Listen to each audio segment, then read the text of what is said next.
Hey guys, it's Tim Miller from the Bulwark. The Trump surrogates were out on the Sunday shows this weekend, desperately just grasping for anything to defend the Trump tariff regime that has sent the market tanking and the economy into flux. And I want to break down for you the lowlights, the worst clips from the Trump cabinet members, just trying desperately to find anything that might sound reasonable for why their irrational mad king seems hell-bent on single-handedly destroying the economy. But first, make sure to subscribe to the Bulwark right here on YouTube. Really, really appreciate it. Tell your friends. Okay. Up first, you know he's my least favorite cabinet secretary. It's a surprise position. I thought it was Cash isn't in the cabinet. I thought it was going to be Tulsi. I thought it might be Hegseth. Sam Stein wanted me to make it RFK, and that was never going to be the least favorite for me. Not an RFK man, of course. Like, you know, we're picking the worst of the worst here. Man, maybe it could be Rubio, maybe not. Kristi Noem, a chance. Turns out Scotty Bessent is the one that I have found to be the worst because he is out there in a just very affected, condescending way, defending the stupidest policy this country has put in place since Iraq, probably. Anyway, okay, here it is. Scott Bessent. Let's play the first clip from him on Meet the Press. Markets lost more than $6 trillion in value. Was this disruption always part of the plan, Mr. Secretary? Look, markets are organic, the animals, and you never know what the reaction's going to be. One thing that I can tell you as the Treasury Secretary, what I've been very impressed with is the market infrastructure, that we had record volume on Friday, and everything is working very smoothly, so the American people, they can be very take great comfort in that. And in terms of the market reaction, look, we get these short-term market reactions from time to time. The market consistently underestimates Donald Trump. Okay, a couple things to point out there. First, he's talking about how happy he is that everything's working smoothly. Like, what? Is this Belarus? Are we in Libya right now?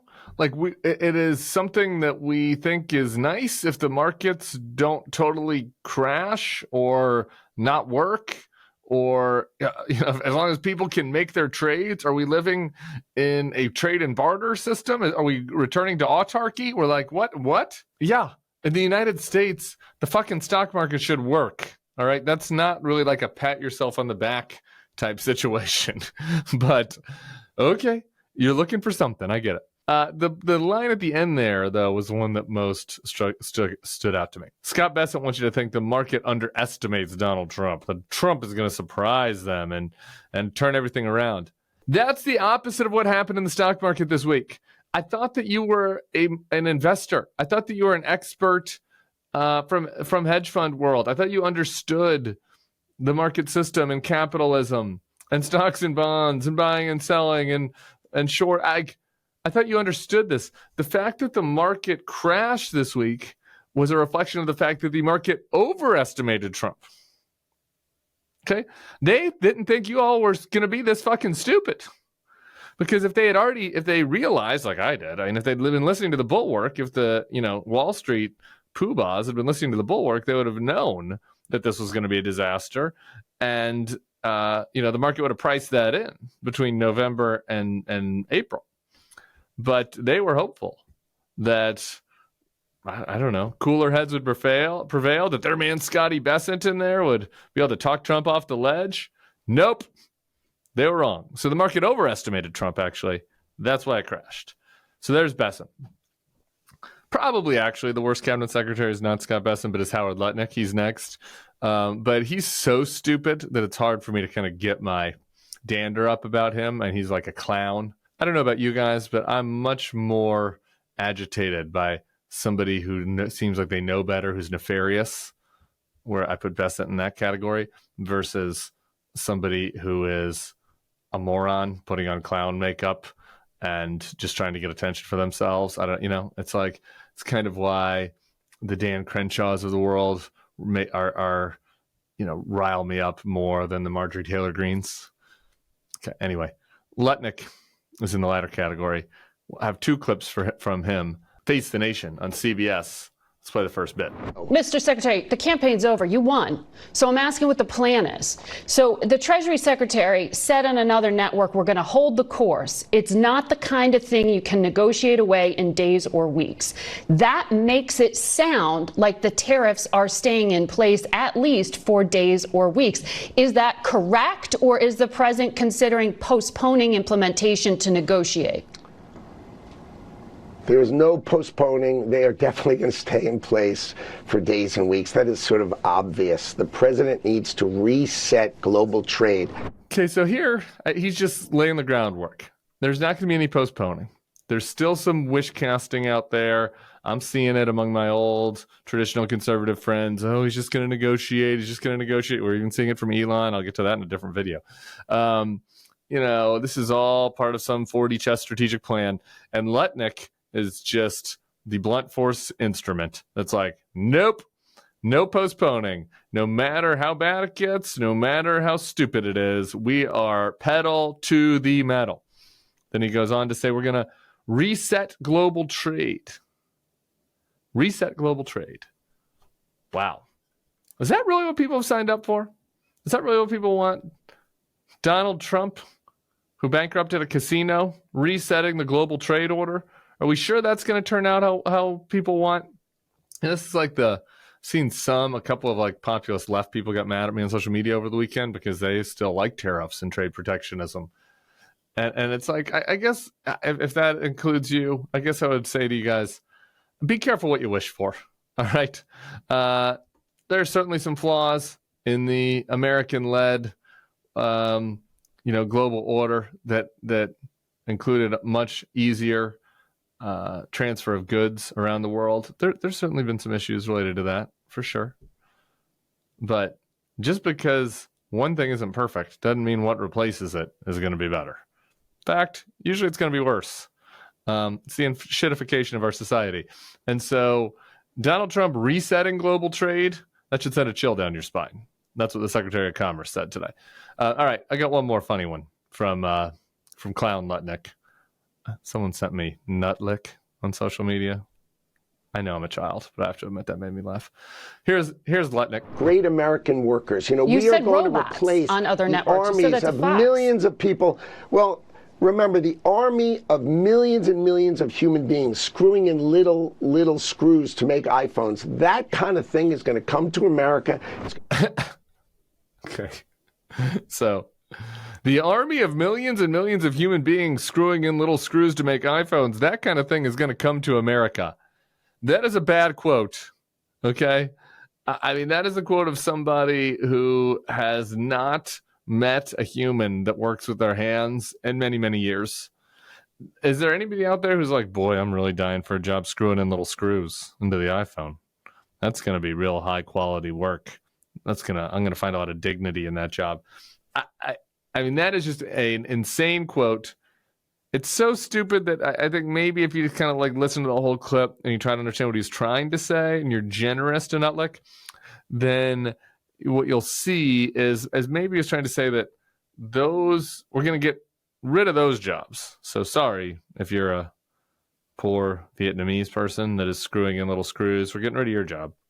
We're going to bring it to America. We're going to build factories. That's going to take a long time.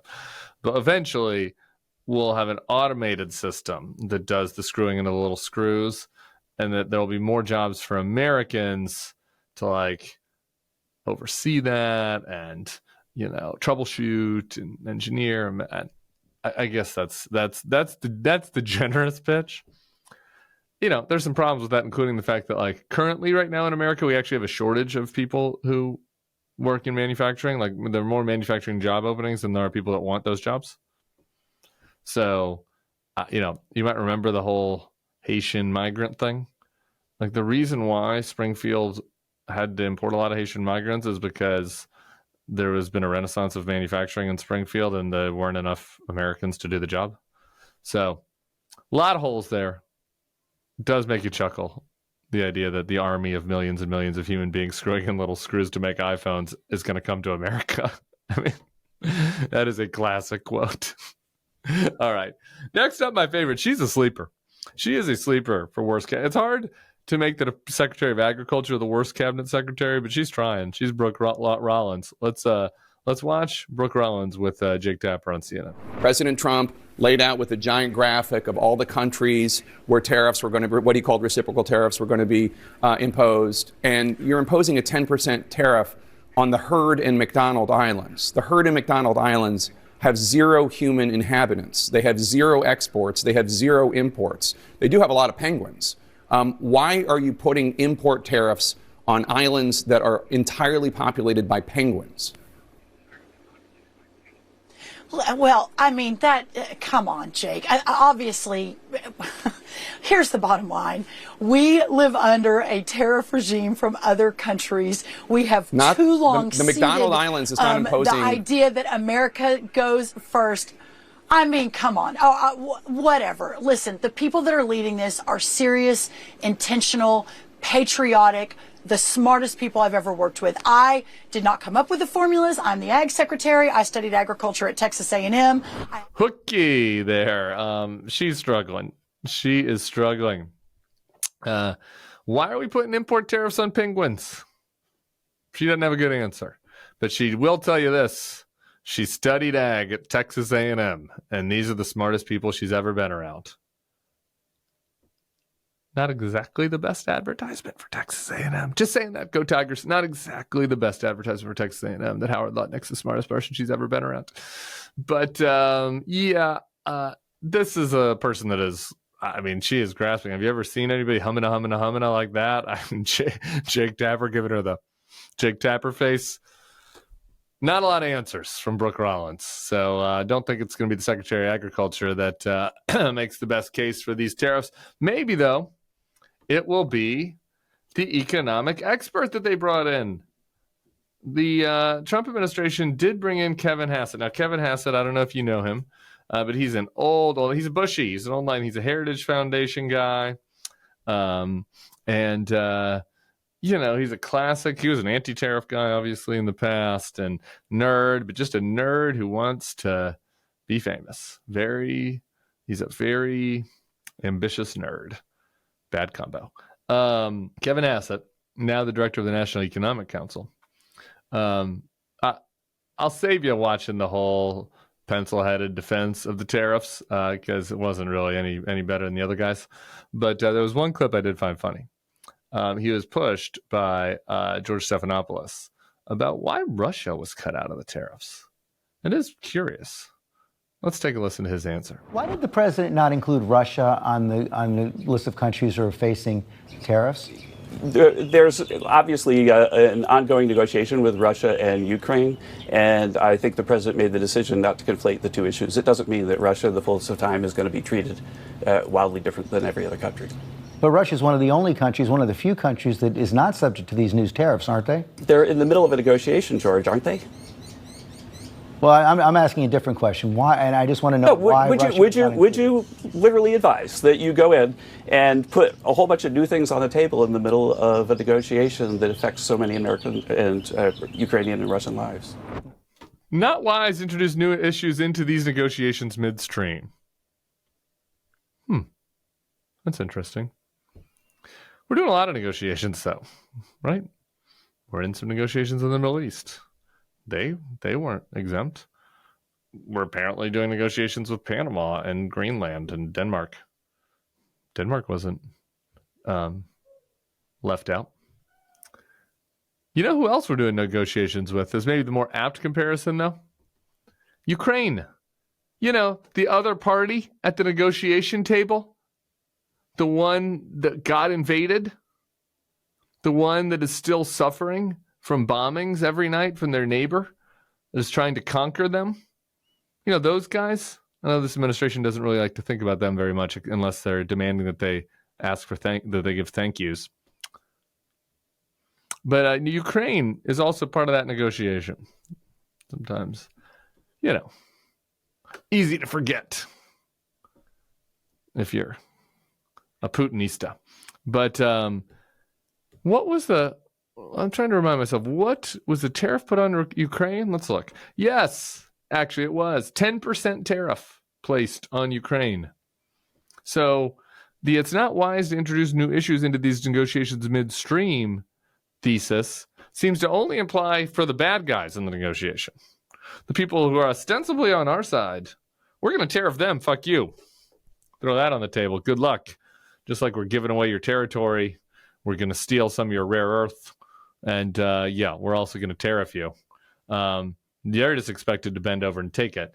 But the Russians, wouldn't want to make Putin mad. Not great, guys. You know, there's much to laugh at with Howard Lutnick and Kevin Hassett. But Brooke Rollins, a lot to laugh at all around, really. But it's pretty bad. The reordering of global trade, these are the guys. That group, Trump, Hassett, Bessent, Lutnick, Rollins. You want them reordering the global trading system? Buckle up. Good luck, America. Subscribe to the feed.